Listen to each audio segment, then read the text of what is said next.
there's a handful of these. That's like 1 mana, enter the battlefield in white that makes a clue. Oh, Freddy Spaghetti. Yes. What's the name of that card? Thraben Inspector. Thraben Inspector. Yes, so Callous Inspector is the black version of it. That's very funny. So because she's it's looking at the yeah. It's like, what if I just touched all of this? Have you ever just wanted to touch the spaghetti? Yeah.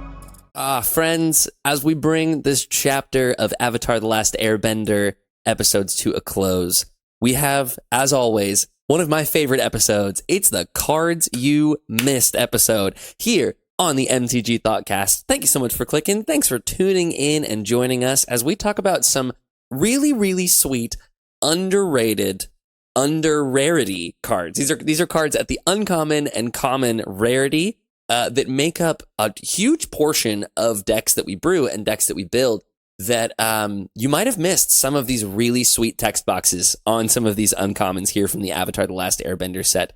As always, I'm Joseph. I'm one of your hosts here on the MTG Thoughtcast, and across the screen, or across your ears, you know him, you love him, it's John Shi-Tong. John, how you doing today, man? The Spirit Librarian, the Oracle himself. That's me. Hi, gang. Good to see you all. Welcome to book 4 of Avatar, I guess. God, dude, if only. Have we finished the renewal cycle? Are we back to the Airbenders now? We are. Yeah. Oh, I mean, that was kind of the whole thing with Korra, wasn't it? Is there was Airbenders again, so it kind of acted as a book 4. Yeah. Well, Air was book 1 of Korra, right. Actually. I don't know if you. Well, that will certainly be our. That'll be our, we'll talk about that in later. A few years when we return to Avatar. We'll be right in these seats still talking about Book 4 Korra. But for today, we're talking about the Last Airbender code TLA from MTG here. And there's some, like I said, there's some really sweet cards at common and uncommon that we love going over at the end of the season. Pre-release is over. You've bought your packs. You've found all of your bundles. Maybe you were lucky and got a commander bundle. And we want to tell you guys the cards you should be looking out for. I almost got one. You almost got one? They were there that night, but that's another topic. Right. We need to tell you guys the cards that you need to be looking out for prior to the rares in those packs. So that's what we're doing today. We're going over. We've taken some notes. We have some excellent inclusions to tell you about. There's some really surprising lessons, I would say. That's the majority of my notes, is how ridiculous some of these lesson cards are. John, any previews for the folks before we get into the upkeep here? Oh, just be prepared to use all of your bending knowledge on these types of skills. There is some fantastic pieces to be done here. Oh man! But if you've got favorite pieces from the Avatar set that you want to talk about with us or the community here, where would be the best places to post about that, Joseph? You already know. You can check our Discord, which is linked down below. It's totally free. We hang out there. We play games. We do giveaways. It's awesome. Linked down below. While you're there, if you want to support the channel, you can hit all those YouTube buttons. John, have you noticed that people have been hyping the videos? It's working. Hype! We got some hypes on the videos, whatever that means. I still don't know, but they've been hyping it. Likes, comments, subscribes, helps out a ton. Keeps the lights on here at the channel. Keeps us in your feeds more often. Subscribes especially. That way you're the first to know when we have some sweet new videos coming out. That's all of the YouTube help. We need to give a shout out as well to sponsor of the show, Heavy Play. These are our partners in gaming accessories. They are the best that you can get as far as portability, modular. They are beautifully finished. They have, John is reaching for one right now. For our audio listeners, he is bundling decks together using the Equip Mag system from Heavy Play. It's so sweet. Playmats, deck boxes, dice boxes. They have curved card sleeves that just feel gorgeous in your hands. All of that and more you can find on heavyplay.com/MTG Thoughtcast. And that alone will get you 10% off of your first order. Or you can use code MTG Thoughtcast at checkout. That also gets you 10% off of your first order. Once again, shout out to Heavy Play. We love those guys. They've been supporting our channel for a while now, and it's just so great to have a partner like them. So go and check them out. before we get into the episode. Welcome back. Thanks for checking out Heavy Play. Let's talk about some perfect Avatar. Time. Perfect time, right before the holidays. Order now; it'll be here for Christmas. For real, they've just dropped all of the art series of their playmats. They put out some pink deck boxes, which is on theme for your boys here with the brain logo. Mm-hmm. Man, it's good stuff. But let's start talking about some Avatar, John. Oh boy, yeah. So I know off of Dome, I know you had the issue come up. You did not go to pre-release, right? Didn't have time to go to pre-release. Oh, brother, I had a wonderful time, even though my deck was bad and I played bad. But man, the kind of power levels and interaction, this set is wild. It was so much fun to sit down to this limited environment, and basically every color was playable. There was exciting pieces and fun interaction to be had at all power levels, at all rarities. And this type of deck idea and this type of like card availability and power level is the kind of thing we like to talk about here for this show, is these pieces that you might just skim by for things like limited play and draft and doing on arena or whatever. But no, make sure you grab onto these here, because this is the kind of stuff that you could also throw into your commander decks to provide an extra boost in support and sometimes some brand new theme ideas into a deck that you might not have even known was going to be possible with cards below rare. Yeah, definitely. And I guess I suppose one of the first ones I want to go ahead and talk about is maybe one that was like had a little bit of hype. I know this got hyped in some particular outlets as far as the game is concerned, but it was also one of the earliest previews that they showed prior to this. What is your thoughts about Bender's waterskin?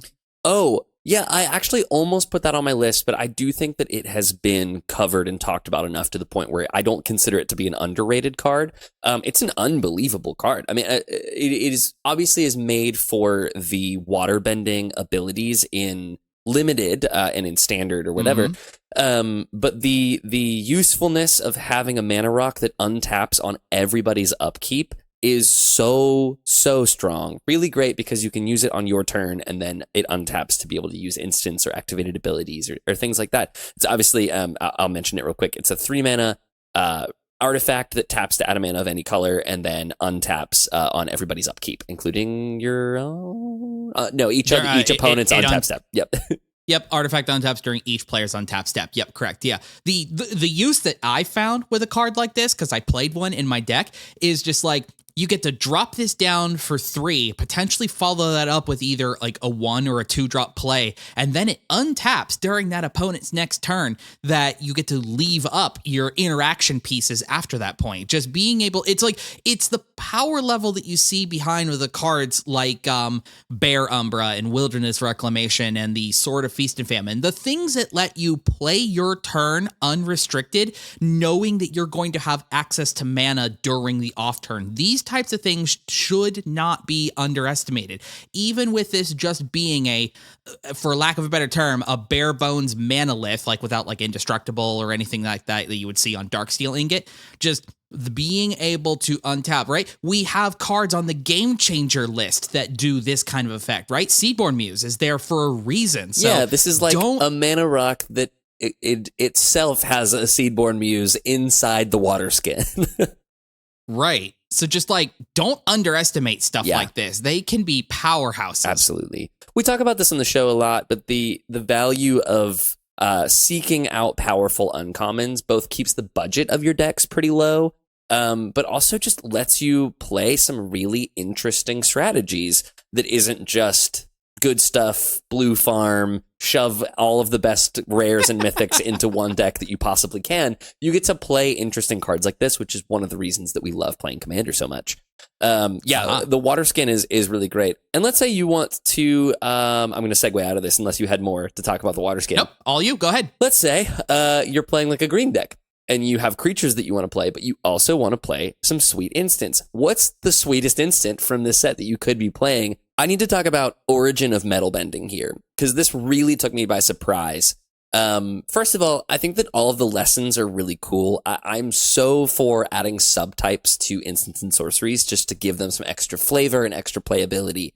A card like this might be overlooked because it says lesson, and you might think you need to play it in a lesson style deck. But what's cool is it harkens almost to the arcane spells from original Kamigawa block, where they were just great spells that had this arcane, and there was other mechanics in the set that dealt with it. But on their own, they're still just instants and sorceries. So Origin of Metalbending is 1 and a green for an instant that's a lesson, and says choose 1. Destroy target artifact or enchantment, or put a +1/+1 counter on target creature you control. It gains indestructible until end of turn. So we are approximately 7 minutes into the episode, and I've already speed run to #flexibility. But my God, dude, this is just RIP naturalize. This is a strictly better in every single way naturalize. Which was already a relatively playable card. Something that just says destroy target artifact or enchantment on it alone is pretty playable as a piece of targeted removal. If you're playing in a deck that, like let's say in a graveyard deck, you need to have some way to deal with Leyline of the Void, you need some way to deal with Grafdigger's Cage, things like that. You want to be playing as much artifact or enchantment targeted removal as possible. This one, not only is it, it's strictly naturalized, which is instant destroy target artifact or enchantment for 1 and a green. Yep. It gives you the flexibility of if somebody is trying to kill your commander, you can just say, actually, Origin of Metalbending, it gets +1/+1, a +1/+1 counter on it, and it gains indestructible until end of turn. So this is a protection spell that's stapled onto playable removal. This is ridiculous, and will be going into most of my green decks. Yeah, makes it synergistic with, like, if you're playing a counter synergy, if you're playing a commander type that is heavily reliant on a particular creature staying in play, but also if you're a commander deck that can get hosed by something like Rest in Peace or whatever, Totally. You know what I mean? You have to have a way to deal with those. If you're the spot removals deck and somebody's hiding behind Lightning Greaves, there you go. What I love about this is, again, #flexibility. I don't like dedicating spots in my decks to either things that just say destroy target artifact or enchantment, or things that are just protection for a single creature. Having those two stapled together means that for 1 card slot, I can add 1 into both of those categories, and that is exactly everything I'm looking to do. That's Origin of Metalbending. That's sick. I like that one a lot. It's a common as well. We're starting off with a common. Well, the waterskin was also a common as well. Oh, wow. But I'll shift us up. I'll find us an uncommon we can talk about here, and I will keep in track with you as well. I've got a lesson I wanted to talk about because I'm like you, and like for this set in particular, they did a really good job with the lessons. Not only being thematic towards like what that lesson from the show is depicting, but also just being lessons that are just like you had mentioned, just direct ties to strong, powerful magic cards that we have seen in the past before. So I didn't really grab much of those. And I don't know. I found myself very drawn to this next one that I would talk about here because 9 times out of 10, like this kind of card ability is not something you find or is super playable anymore in Commander, but the flexibility part, the flexibility that this can offer, I think makes this one justifiable enough to play in a style of decks. And this is the black sorcery lesson called Ruinous Waterbending. Okay. For 1 and double black, it is a sorcery. It's a lesson, as I just said. As an additional cost to cast this spell, you may waterbend 4. And it gives all creatures -2/-2 until end of turn. If the spell's additional cost was paid, whenever a creature dies this turn, you gain 1 life. Dude, this is cracked. That's so cool. So normally, I'm not a huge enjoyer of the cards like Languish and Bioblight and, Gaze of Gold or all those kinds of things. Because -2/-2, while very useful up against things like token strategies and whatever, like they don't hit the big creatures. And so you would rather fill a slot like this with something like a Wrath. But what I like about this card in particular, and it goes in compound with the fact that the additional cost on this is waterbending. If you're planning to kill your own small creatures for value anyways, go ahead and just tap them right down into this waterbending cost. And now, not only have you utilized the creatures that you were planning on killing to this spell anyway, now, not only off of this spell, but for the remainder of the turn, if something dies, you gain a life for it. Yeah. Really good at slowing down the board and stabilizing your life total, which is two things that a lot of decks want to be doing.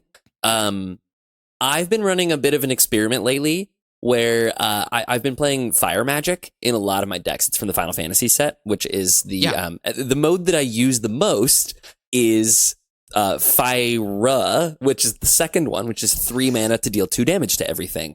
And the amount that slows down the game, just being an early game Wrath that slows everybody else's strategy down to where you are. I love playing it, and this is functionally similar, where it's 3 mana to like reduce toughness by 2 on every creature on the field with that additional upside of Waterbend 4, and then you just get to stabilize your life total in addition to that. So where I see this being super valuable is in maybe like big mana decks or like ramp decks, where I almost kind of treat this like a ramp piece. And follow me here on this one. I treat this as a ramp piece because what is ramp trying to do? Ramp is trying to get to the late game. The other thing that ramp doesn't do, helping you get to the late game, is slowing your opponents down to your speed. So if somebody's playing an elf ball deck, or if somebody's playing a lot of mana dorks, or maybe an artifact deck that has a lot of early artifacts for affinity, playing something like Ruinous Waterbending is not only going to slow down their strategies, but it's also going to stabilize your life total, which also helps get you to the late game. So it's almost using removal as a form of extending the game. It's just an absolutely brilliant piece of design. And I agree with you. I think Ruinous Waterbending is one of the better pieces of that they've printed in a long time. I'd love to see somebody compound this into a synergy of like you have managed to cast this spell with its additional casting cost of the waterbending, set yourself up into a loop using like War and Soul Trader and Gravecrawler, right? Because like Soul Trader requires a life to sack a creature to turn it into the treasure. Then if you just set that up prior to casting this spell, now your waterbending, Ruinous Waterbending slate is over you for the rest of that turn, that as your Gravecrawler dies into the War and Soul Trader, you get that life back. So now you've got that loop going, you know what I mean? I think there's something cool to do with even outside of what this card is able to do, is that just like once you've already landed it for the turn, anything else you're able to accomplish for the remainder of that turn that kills either creatures of yours or creatures of your opponents is this checks the battlefield. Yes. If you notice that, it just says anytime a creature dies. So like Massacre Girl, Massacre Worm, anything else that clears everything else Any off other your opponent's massacres? board. Toxrill killing creatures at the end step as well after it does like a slime counter or whatever. Just like there's silly stuff to do here with being able to gain life as things die. Dude, what's even better with that War and Soul Trader line that you were saying is that War and Soul Trader is a 3/3, so it doesn't die to this. Great synergy, great call there. I love that, man. Yeah, what a cool card. I actually, I did pull it. Oh, no, I was about to pull it, but I saw that you pulled it, so I didn't pull it from my own list. Just curious. Okay. Okay, quick and easy thing that could die to the Ruinous Waterbending that you might want to, that also is just a great play early in the game. I want to talk about Callous and Spectre. Did you pull this one, John? Okay. This is a 1-mana 1/1. It's in black, so it's a single black pip for a 1/1 that has menace. It's a human soldier. And it says when it dies, it deals 1 damage to you and you make a clue token. Okay, so it's like whatever her name is. There's a handful of these that's like 1 mana, enter the battlefield in white that makes a clue. Oh, Freddy Spaghetti. Yes. What's the name of that card? Thraben Inspector. Thraben Inspector. Yes, so Callous Inspector is the black version of it. That's very funny. So because she's it's looking at the It's like, what if I just touched all of this? Have you ever just wanted to touch the spaghetti? Yeah, I think having a 1/1 with menace is really underrated on turn 1 to begin with, because you just start pinging in damage. We have so many commanders now, like Gix and Gonti Night Minister and the Sultai Gonti from the precon, like all of these that care about when your creatures deal combat damage to a player. that having Menace just stapled onto a really early creature is great, and especially one that just has value if it dies as well. So later in the game, if you, say, do your Ruinous waterbending or something, or even just throw this in, maybe you've given it Death Touch somehow, and you don't care if it dies because it's going to make you a clue and replace itself later in the game anyway. I also just think this is a great Voltron target. Like if you're playing some mono black Voltron deck, which sounds sweet, having these 1/1s with Menace are a really easy way to start throwing equipment onto it, start throwing +1/+1 counters onto it, whereas ability counters really well because it's already got Menace. Just really, really excellent all around. Dude, Afflict? Can you put Afflict on this thing so that it has to be blocked by 2 things and then immediately does all of the Afflict damage twice? Let's go, dude. Ha! That's cool. Yeah, there's equipment that grant Afflict. Yeah. That's what I'm saying. Like, this is a cool, really, really cool card that I think would go under most people's radars. Excellent. That's a very cool one. I like that a lot. So you're doing all your combat stuff to try to run us away from black, because we have a bad tendency here on this show to talk about just black cards. I would say we have a bias. I've tried to grab a little bit of everything. So if we're talking about combat focus related things, I found this cool one in the enchantment area that I think it's a neat play with these types of decks that want to do this kind of thing. Is a gruel colored enchantment. It's called Bitter Work. Yes, sir. Oh, it's on yours too? Yes, sir. You got that. Bitter Work's amazing. Let's talk about this here. So it is 1 red and a green. It is an enchantment. Whenever you attack a player with 1 or more creatures with power 4 or greater, draw a card. And then an exhaust ability of 4 mana, and you earthbend 4, activate only during your turn. Both of these things here, the exhaust means the ability can only be activated once per instance of the permanent, and then earthbending puts an n-determined number of counters onto a land. That land becomes a 0/0 elemental with haste that if it were to die or go to exile, returns to your battlefield tapped. So it by itself, literally the turn after you could play this, right? You would drop this on 3, you'd then go to your turn 4. If you drop a land, you can get yourself an animated land. That would be tapped at that point, but if you've got the means of being able to pay the exhaust ability on this card while still leaving a land able to attack, yeah, this card in and of itself gives you the said creature it needs to get you that card. Definitely. And the other part that I love so much about this is that unlike a bunch of other like green and blue related like cards, I'm thinking like Orin Frostfang and Toski and Coastal Piracy and things of that nature, every single one of those requires the creature to connect. Yeah. This you get the card just when it swings, no matter what happens past that point. Yep. And that's really cool because it's why you don't really see a lot of cards like that in especially decks that are able to double up triggered abilities of some kind, right? The first card I thought of when I saw this card was Wolfgar of Icewind Dale, who is a gruel combat focused creature who says that when a creature of yours, it's like Ishin actually kind of, when a creature of yours attacks, if it causes a triggered ability of a permanent to trigger, it goes an additional time. So like Bitter Work would give you that extra card advantage off of your 4 power creatures before those would even connect. Yeah.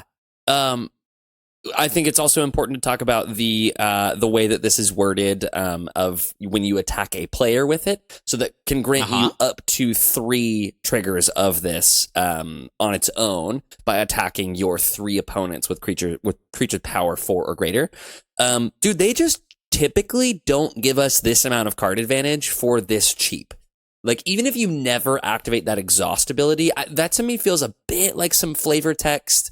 At least for the most part. The thing I care about the most is that this is a 3-mana enchantment that can, the turn it comes down, draw you 3 cards.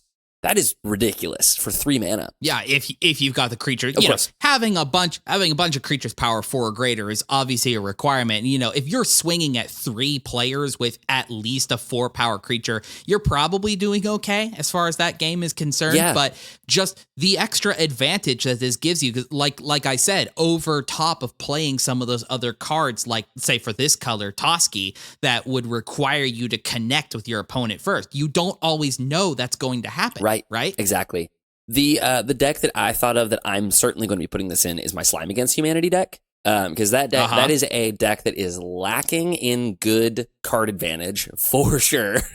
But especially like I'm making these 4+ power slimes very quickly, very easily, and then I immediately run out of gas and have nothing to do. So just dropping this at some point in the mid to late game, and then immediately attacking out with my slimes, which I want to be doing anyway. Then just draws me 3 cards, refills, start casting more slimes. I also think this is really great in the any of those Naya equipment decks that we've gotten over the last little bit, whether it be dog meat or Cloud that all kind of care about big power creatures attacking things. Obviously for dog meat, cares about them to make scraps, and for Cloud, it cares about it for drawing cards off of or making treasures. He does both, actually. That's right. Draw a card, make treasures. So putting bitter work in there is just such an easy play. I also think in an equipment deck, I really want to throw equipment on an earthbended land just for the pure aura of it. Like the mountain just holding a sword. Absolutely. This mountain's coming at you and it picked up a sword on the way. This actually, honestly, this feels like an awesome card to include if you're doing a type of deck strategy that is animating enchantments as well. This is an enchantment that's grant you like any of those ones that can animate like sagas. We saw with like Terra from Final Fantasy as well, like playing some kind of like Naya, you had mentioned an enchantments shell of some kind that is either doing like big enchantment creatures or using something like Nyx, Starfield of Nyx, excuse me. I blanked on the card for a second there. Things that are turning enchantments online to be creatures, you know what I mean? This slots perfectly in that deck because that's... Another deck this is unbelievably perfect in is Bellow, Bard of Brambles.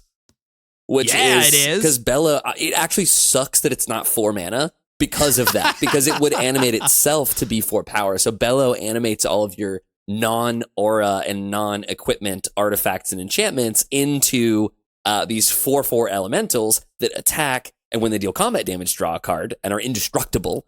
So playing bitter work on 3, which man, I'm still so close to building that deck. Just pulling the, I'm like, if they need one more, we need one more set of ley lines, and then exactly you're in. What I was gonna say. We need one more set of ley lines, and then I will absolutely pull the trigger on that deck. But especially in that shell with ley lines, where you play a bunch of ley lines early, you need to refill your hand quickly, and Bellow helps with that because the ley lines would become 4/4s. But playing bitter work means that when they attack, you draw a card. Total max of total 3 cards, and then when any of those connect, you also draw cards and refill your hand. So now you're playing this ridiculous Enchantress animated drawing like 7 or 8 cards a turn Bellow deck. This is incredible. I'm really glad that you pulled that one. That has a safety valve creature on the back end as well, totally. Just in case you need it. Yeah, and that's the thing. We've completely ignored the exhaustibility on this, and we've talked about how insane this card is. So the fact that you have this 4 mana make a 4/4 out of one of your lands later in the game is just so good. That will come up. Playing that and then hitting somebody with it when they didn't expect you to have an additional 4/4 on like turn 7 will be a very, very relevant play. Well, why don't I take us from there to another sweet 3 mana enchantment called Team Avatar. This is... Oh, yeah! Let's do it! This is a really cool riff on a card that we've seen before that has some additional upside as well. So this is Team Avatar is a 2 and a white for an enchantment that says whenever a creature you control attacks alone, it gets +X/+X until end of turn, where X is the number of creatures you control. So it's almost like it grants Exalted to every creature you control, which is, if it was worded that way, I think more eyes would be on this. But I know I can hear the comments. I know technically it's not Exalted on a bunch of creatures because it's 1 trigger as compared to 1 billion of them. But it still is very, very strong. And then it has a ability to discard the card from your hand for 3 mana. So 2 and a white, discard this card. It deals damage equal to the number of creatures you control to target creature. So this is either a win con in your like unblockable tokens deck. Like let's say you have 1 creature that's unblockable and you have a bunch of other tokens out. You obviously want to be attacking with the unblockable one. and you don't want to be attacking with all these blockers. Maybe you're making O3 walls from what's his name, the Planeswalker. Maybe you're Teo. Yeah, maybe you're making Teo walls. Who knows? And you're playing this team avatar, and now all of those walls have exalted as well, and just grant an additional +1/+1 to the one creature you have that attacks. It's also an ability that can double with, like you said, like Isheen or Wolfgar. Those double all attacks triggers. Again, talking about for the fourth time today, #flexibility, having this enchantment that maybe is relevant at some points. I will tell you what is always relevant is uncounterable removal, because it's a discard from hand. You're not casting anything. So if you really need to get rid of ability. If you really need to get rid of a creature, and as we all know, Stifle is a bad card, so nobody's playing it. The discard this card is almost like a cycling or a channel ability, so it's not a spell that can be traditionally countered. So this is just a bunch of value on one card, and that's everything I'm looking to play in Commander. Yeah, it's 6. So like you had mentioned, if the board has gotten gummed up quite a bit, like if you need this to be removal to get something big out of your way, it can act as that. But then if the board is already clear, then you get this down for its cost, and just that's your win condition. You can start continuing to keep the pressure on is definitely one of the issues, and was especially with the fact that this wants you to be just attacking in with a single creature. This is also going to keep you alive on the back end as well, because your board presence, the gumming up the board that you have now caused, you're keeping yourself safe on the back end while still applying combat damage pressure to your opponents. Definitely. It also, like, particularly good, like I said, if you're playing maybe the Naya Toph earthbending deck, where you've earthbended the Cave of Two Lovers, which has unblockable. So now you have all these creatures that you've put in play that have now earthbended all onto your unblockable land, and then you can attack with that thing. And in this case, we're playing Bitterwork and Team Avatar in the same deck.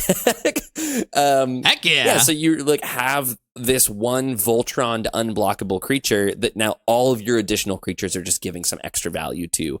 And then, like you said, worst case scenario, it's removal too. So it's just 100% relevant all of the time. Nice. I love it. Speaking of relevant cards, someone who has either been brewing with a lot of, and even as of late been brewing into a spell slinger kind of shell, one of the most common pieces outside of your actual spells itself that you include in a deck like that is the cards that allow you to help get that piece back into your hand, like Archaeomancer as an example comes to mind. So I wanted to touch on Professor Zay, Anthropologist, real fast. Yeah, dude. I think this is sick. I don't know if this is going to replace my Archaeomancer in, like, especially my Myra the Magnificent deck, but it is close. It's very close with this. I like this guy a lot. I think it's a both and situation.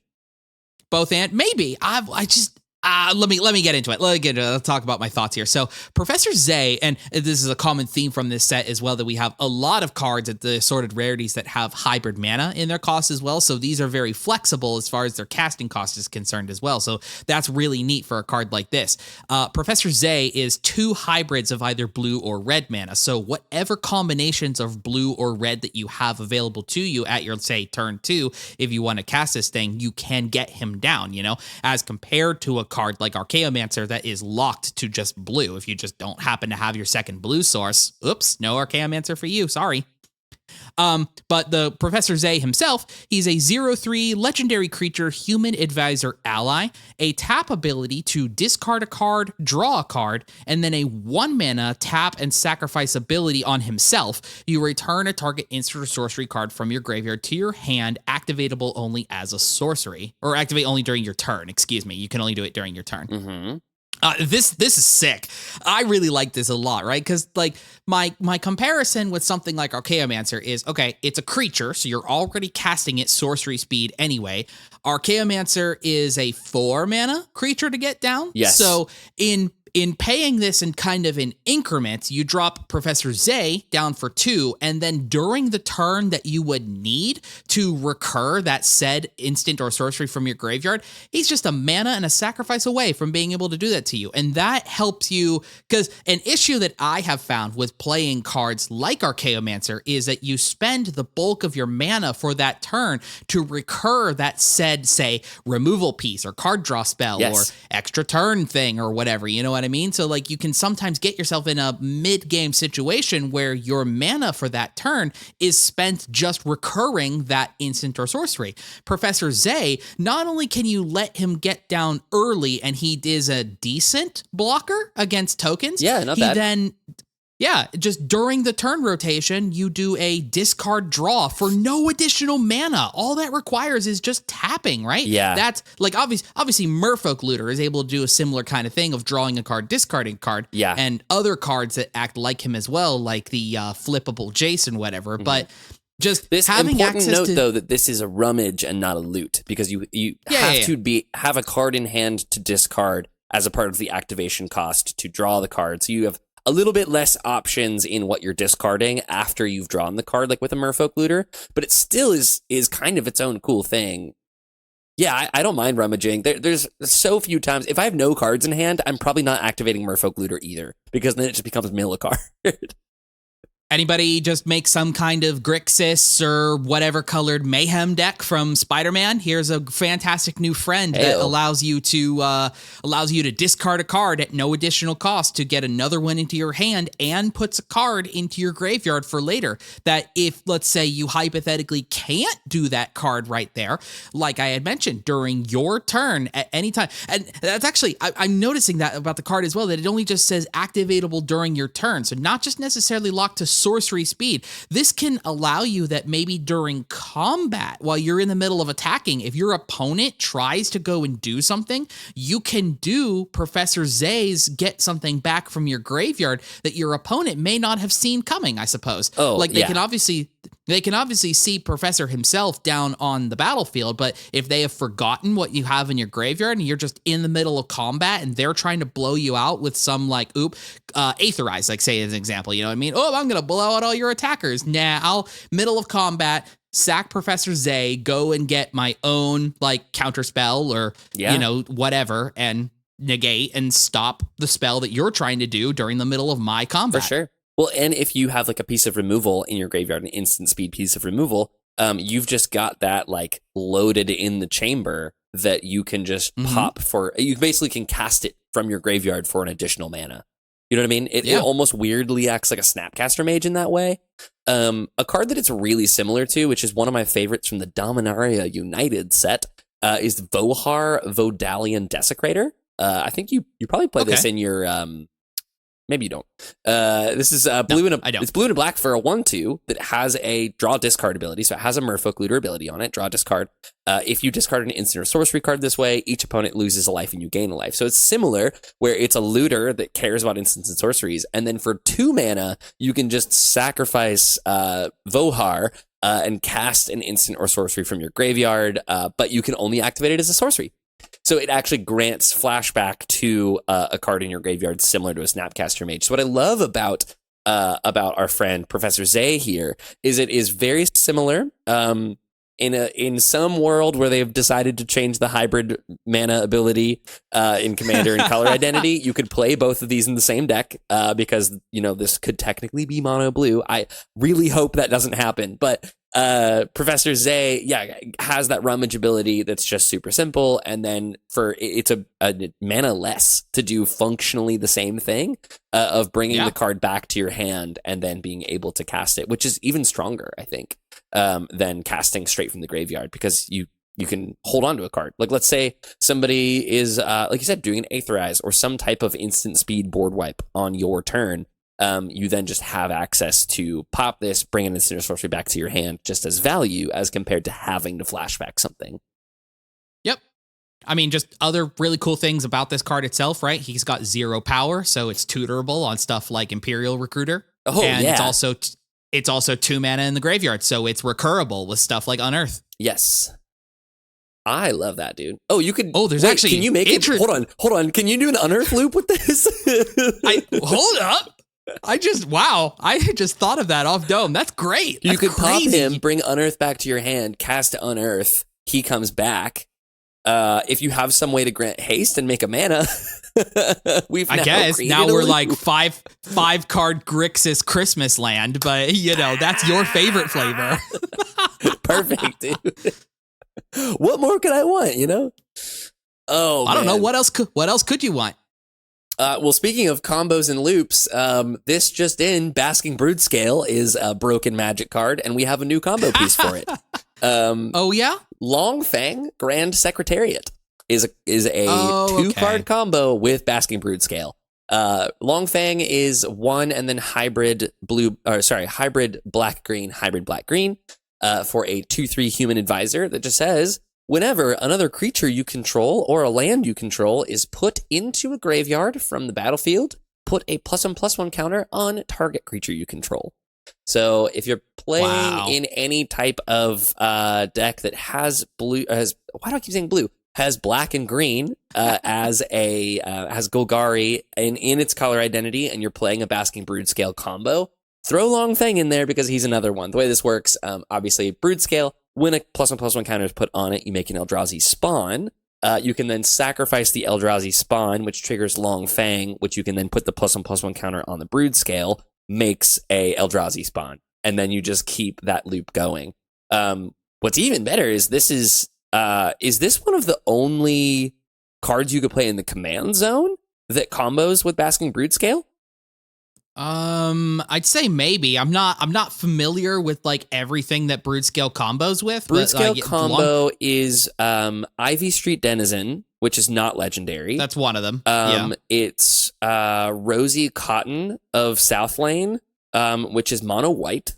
So you could not play Brood-Scale with Rosy in the command zone. I think Long Feng might be the Brood-Scale combo. Command zone, which means that if you're playing Long Feng literally in the command zone, you just have to tutor for Basking Brood-Scale, and then you have now infinite mana. And black and green? Hold your tongue. Wait, you're not going to be able to do that. I mean, you could literally be playing, Beseech the Mirror or any of these other go search for a creature. You could play Green Sun's Zenith. Oh, wait, does Basking Brood-Scale have Devoid? 1 second. It does. It is no color. You can't get it with Green Sun Zenith. But I mean, Court of Calling, Invasion of Ikoria. You've got the Hour of Revelation. You could rip it off the top. You could rip it off the top with Ancient Stirrings because it's colorless. Oh, it is. Yes. So there's a million ways to make this work and just find a Brood-Scale with Long Feng in the command zone. Really sweet, because then you have an infinitely large Brood-Scale and you have infinite colorless mana, which you can then use for a plethora of things. So yeah, this is just definitely don't miss this uncommon from Avatar that is maybe the best Brood-Scale combo piece in Commander. Even outside of the combo stuff, right? Just tracking anytime a land or a creature goes to your graveyard, something else gets bigger, or like he can target himself even as well. Totally. So like you're playing fetch lands, you're playing sacrificable tokens, yeah. you're doing any kind of self-sacrificing loop of some capacity, right? Like we had Jund land matter stuff with Edge of Eternities, so slap him in there and now you're eating your fetch land, getting a counter on, I already forgot his name, the insect from the precon that like you put a counter on him and then his counters go to the other creatures. Yeah, that one. And then like, you're put, and then they're becoming mutants with Genova, and then the counters are going back onto Long Feng. You know what I mean? Come on, baby. That's so good. There's cool stuff to do even when you're not doing combos. Yes, but totally agreed. I like it. So good. Well, I think we've got time for like one more each. So you hit me with your best hear me out. I'll hit you with my best hear me out. You got a real one? I've got a closing statement here, right? So we've just now gone on about 2 legendary creatures. What would be an ideal spell that we could use, given the fact we have a couple of these legendary creatures down, that also is the embodiment of the best episode of the show? Are you going to talk about Ember Island production? It's Ember Island Productions. For 3 and double blue, you get a sorcery that chooses one between making a token that is a copy of a target creature you control, except it's not legendary and is a 4/4 hero in addition to its other types. Or you can make a token that's a copy of a target creature an opponent controls, except it's not legendary and is a 2/2 coward in addition to its other types. That's the flavor of this is ridiculous. I love it so much. It's amazing.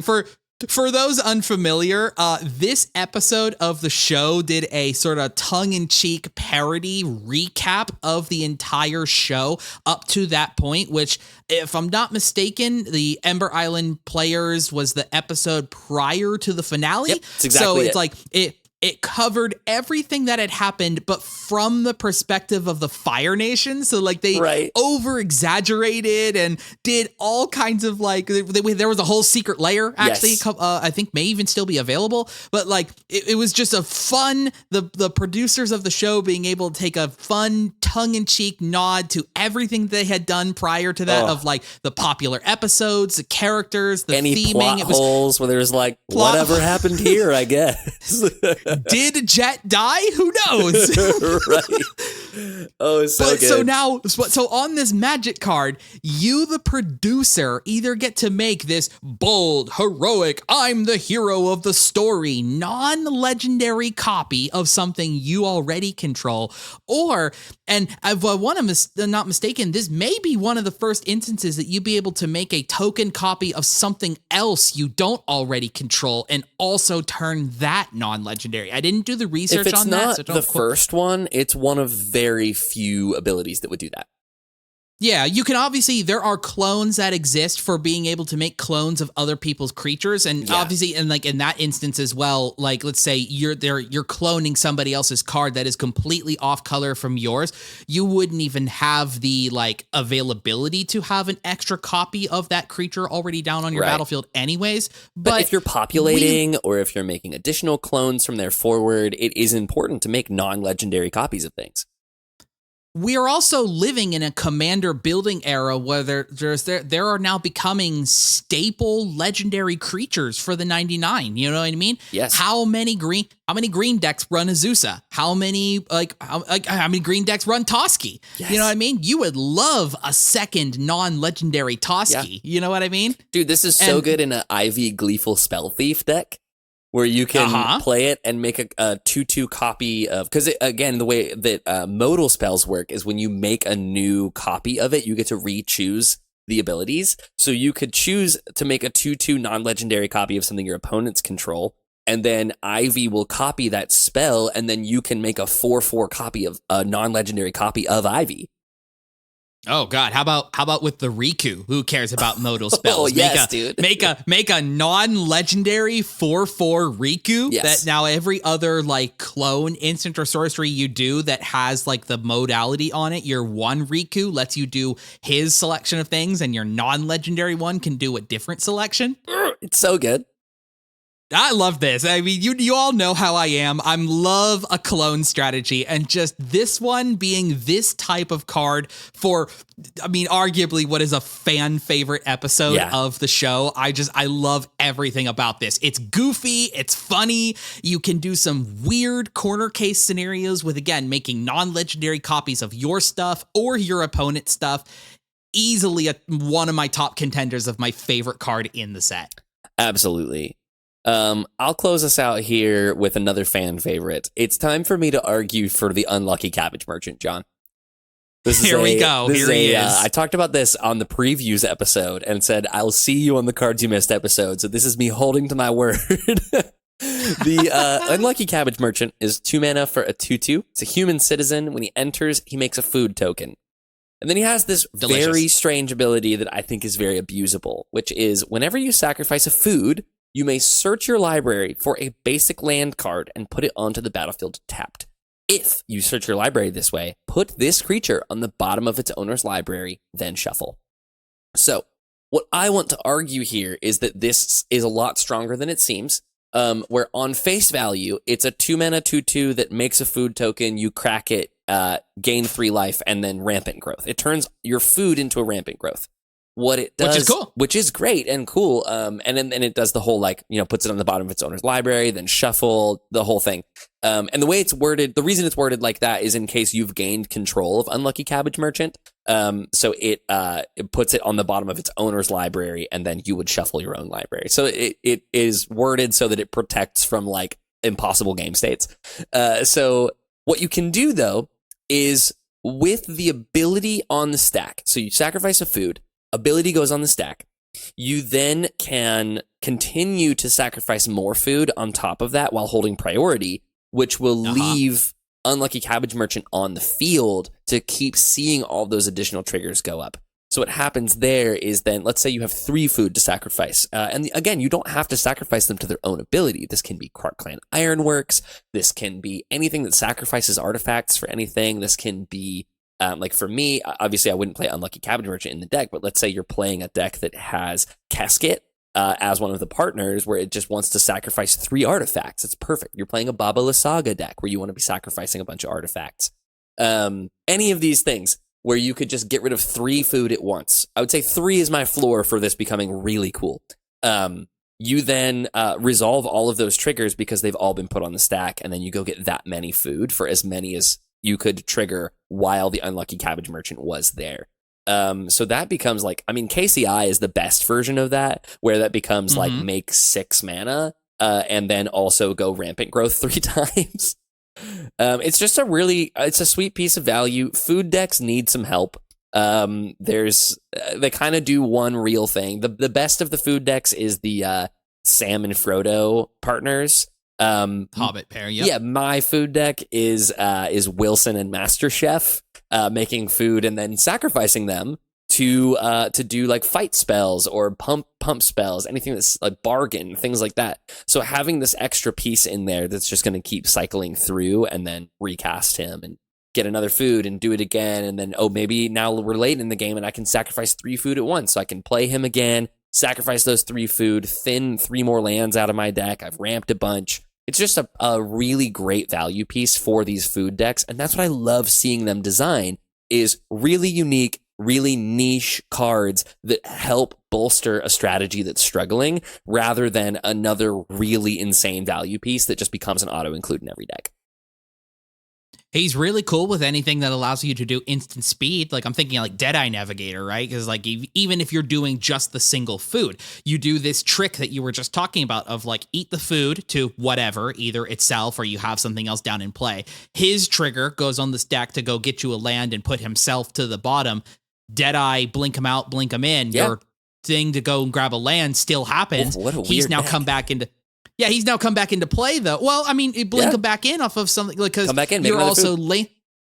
You're also land ramping, right? So you're probably playing something like Tireless Provisioner, Yep. maybe, that like, well, no, Landfall makes a food. So now you can have like multiple foods I like that where you you're eat going the 2 of here. them, eat the 2 of them at instant speed, blink out.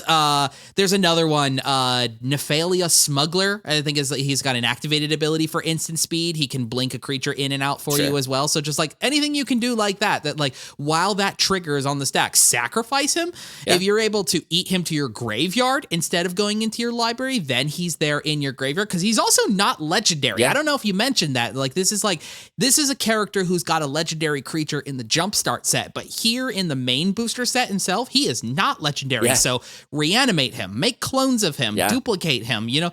This is he's probably sick with Myriad, right? Throw Myriad on him, go into combat, and then you eat the tokens. The tokens you eat come one in, of those eat your and Rampant food. Growth 3 times off the Myriad. That's awesome. Instant speed, you know what I mean? Like, this is sick. Being a human as well, so he fits into a human's shell, Yeah. right? Like, he's got pieces everywhere, even if you're not doing food. I like it, dude. Yeah, that's really sweet. You're on board now. I mean, I've always been on board. You but weren't on board in the preview episode. You dogged because on I me don't for really, talking about I don't this. like the Cabbage Man. I'm sorry. You don't like I the don't, Cabbage Man. Oh, what? I don't like the what, Cabbage is Man. your I'm steak sorry. too buttery, John? Is your beach too warm? What, have you seen a rainbow slightly brighter than this? I'm sorry, Avatar fans. I've let you down. Your fan favorite character is not this my just favorite. in. You guys fan. heard it here first. John hates good things. John's the Grim Reaper of joy and fun. Fake fan. Tell you what. Fake fan. So funny. Well, I think that brings us to the end of today's episode. We've gone over some of the sweetest of the uncommons and commons that Avatar has to hold for your commander decks and ways that you can use them. I hope you guys have really enjoyed listening to this. This is my favorite episode of our release series to do. And it just brings us to an absolute close. I don't think we need to spend a ton of time telling you about how excited we've been about this Avatar set or how happy we are. If we could do a whole nother episode just talking about Avatar, I'd love to, man. I've never, this is going to be so tough for me come when we decide to do a year-end recap on this. It is going to be tough to put this above Edge of Eternities for me, but it's gonna be there. If those two sets are not tied for me, this has been awesome. And I understand that, this comes with a lot of bias, right? It's the Avatar fan gets his Avatar set. And I know that's true. That's a true of a lot of the universes beyond, my household as an example, we're a prime example of a family who was excited for Doctor Who. My wife got all the commander decks because that is her thing. And I'm experiencing that now with this Avatar thing. Is this is a franchise, a series, a show, everything that has just been speaking to me as a longtime fan of this and now being introduced to it through my favorite card game of all time. Yes, obviously we've been stoked and excited for this kind of thing. And I know that's not for everybody, but I am so glad to be seeing online that this has actually been receiving high amounts of praise. Yeah. People really like this. It feels still true to Magic while also still giving the correct amount of credibility and enjoyment and references to fans of the franchise like you and I. Yeah, I think it's top 3 Universes Beyond sets, bar none. Easily. And I think it'll be really hard to dethrone that as we go into Universes Beyond Hell next year. But this year, it's been the year of unbelievable. Okay, Spider-Man barring. It has been a year of unbelievable Universes Beyond sets. Final Fantasy is one of my favorite sets of all time. Just Universes Beyond or otherwise, was just one of the best sets that I've ever played. And Avatar is looking like it's maybe going to be a close second. So while I understand and I sympathize with the Universes Beyond fatigue and some of the hatred towards it and feeling like some sand is being removed from your beach. I do feel like I have some faith renewed in the designers of these Universes Beyond sets after we've now spent some time with Avatar. And I'm glad that it seems like you do as well. Mm-hmm. I suppose to bring us to our round out, to our conclusion here, if the popularity on this and the feedback continues to be as high as it is, obviously not immediately, but later down the road, would you want to see Korra, or to that end, any of the other stuff for Avatar that's coming out, right? All next year is a whole bunch of new stuff. Yeah. There's the movie that's coming out, plus the new television series. So, would you want to see Magic take on Avatar again later down the line, covering the other bits of the franchise? I definitely think it's a win and not an if, just given the popularity of this set. Mark Rosewater has said over and over, the popular things we tend to redo. That's part of their strategy, is if it does well, you'll see it again. So the fact that Avatar has done really well, it means to me that we will certainly see a return, especially given the precedent of the fact that we're seeing The Hobbit next year, which is our first return to Universes Beyond, showing that they're willing to renew contracts with these IPs with the popular ones. So I expect to see a return to Avatar in some way. I would guess that it will be Korra, which I think is sweet. Korra almost feels sort of Ravnica-y, where it's this sort of steampunky utopian city where there's a lot more politics involved in it. So I would actually love to see that. It's a show that I didn't finish. It's characters I didn't really care about. But at the end of the day, the universe itself was cool. And it also would give us vehicles as well, because this was part of the 100%. Part of their thing was cars and boats and airships and the big finale is just a giant Gundam. Yeah, that's all it is. Yeah, I'm telling you, it's awesome for sure. So we get to see the return of bending it's like Avatar bending abilities in Ravnica. Also meets Kaladesh a bit with the steampunk aspect. It'll be really sweet when they do it. Yes. So I would expect that to be the return to Avatar is Korra. That's my answer to the question.